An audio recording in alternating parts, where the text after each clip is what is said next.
Today's show will be of particular interest if you're fashion conscious as well as green-minded, or at least wanting to improve on your environmental awareness. Greenlight today discusses eco-fashion and how environmentalism is becoming more accessible and mainstream through fashion.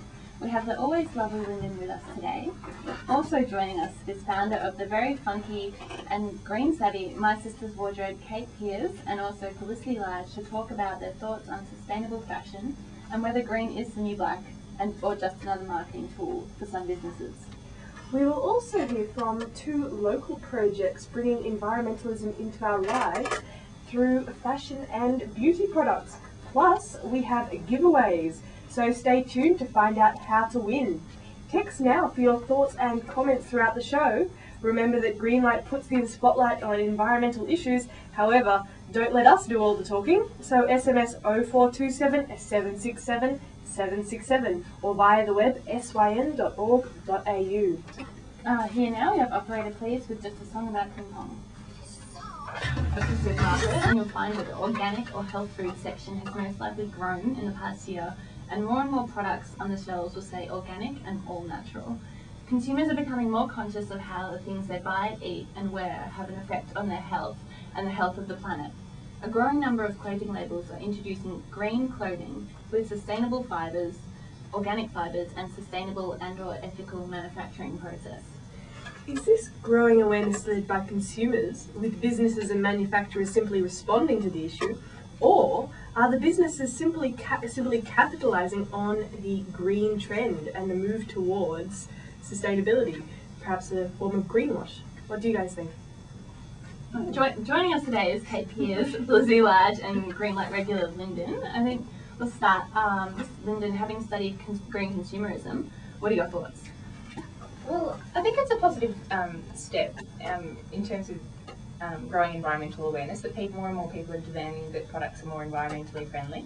And I think that it's better that people are buying environmentally friendly products over conventionally produced products.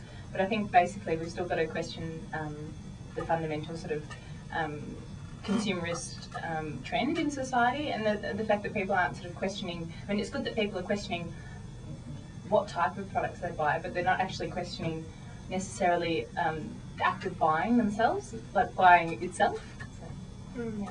Now, Kate and Felicity, you guys are from My Sister's Wardrobe. Would you like to tell our listeners about that and what's involved? Sure, no worries. Basically, My Sister's Wardrobe is a response to the rampant consumerist ways sort of driving wasteful fashion particularly, and we've built a system of exchange that's actually more practice focused and is about ways raising awareness and encouraging people to question their high consuming ways, because I suppose the most astounding research we've got into revealed that Australians are spending about $1.7 billion on clothes and accessories they don't actually wear, or wear once or twice and then sentence in the closet there. So that's the main focus, that's the main stimulant for the exchange. But there's a whole lot of other sociable reasons, and also trying to help people stay out of the consumerist web in terms of not maxing their credit cards for a new wardrobe, that sort of add more appeal to the event. Is that about right? Yep, I'd agree with that, definitely. So what's involved in the exchange? Let's get a little bit of information about it. From what I know, it's you take people's unwanted clothes and there's some sort of system with the buttons. Is that correct? Yeah, just the shop front. Building authority on that. Yeah, well, definitely. The way it works is people come along to our events. We have it at a bar in the city called the Croft Institute.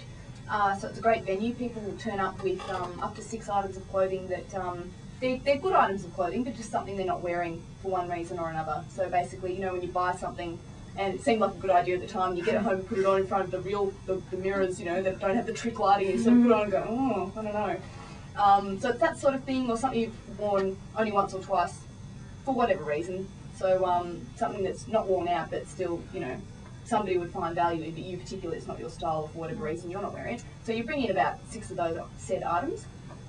We give you a button per item, which is sort of the currency for the exchange. So people then go down and have a relaxing drink while we set up what's like a virtual store in the bar. So we have all our racks and sort of set it up like a shop. And then we bring everyone back up, and away they go and shop to their heart's content.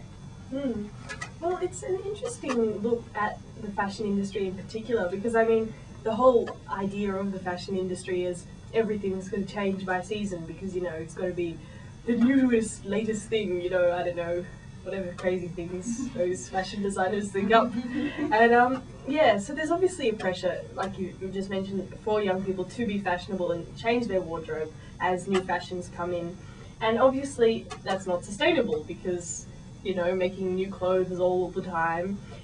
But your project, it definitely seems to allow for people to perhaps consume less new clothes and also share more. So what other positives have you gotten from this project?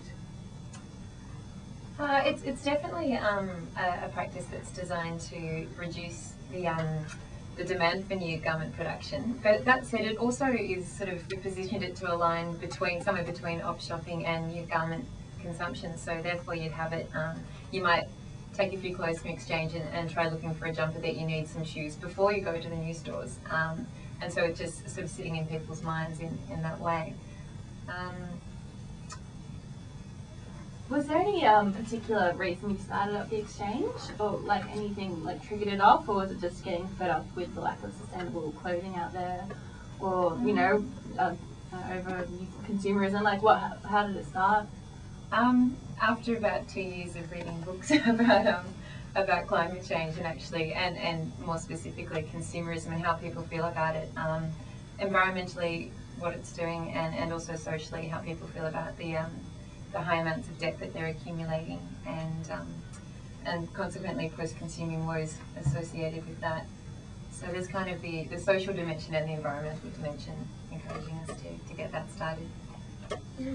The thing I find really interesting about it is the way that people can sort of swap in their clothes and change, and because the whole, I mean, in a way that people, the thing about fashion is that it does change the whole time, and that you're allowing people to change, like by coming in and swapping their clothes. I think that's really interesting idea, and I think it sort of doesn't, you don't, by the fact that you can swap it in, it doesn't look at that discarding thing, and I think that's really exciting. Yeah, it does.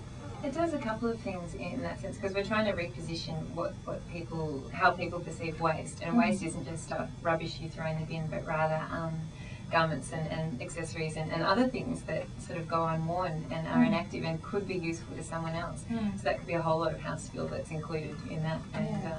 And certainly the housing sizes are 4 times the size that they were in the 50s, and we've got less people living in them. And I think it's really because we have to get involved with all this stuff management. We have to find places for it, storage systems for it, and hire cleaners to clean up after it. It's a lot of stuff.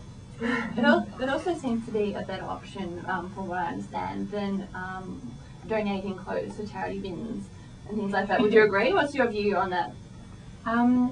We actually take clothes left over from the exchange, often of which there's not that many, is there, as a secondary preference, because in Australia we actually have a huge surplus of second-hand clothing, and it's more than the charity stores, even the big ones, can manage.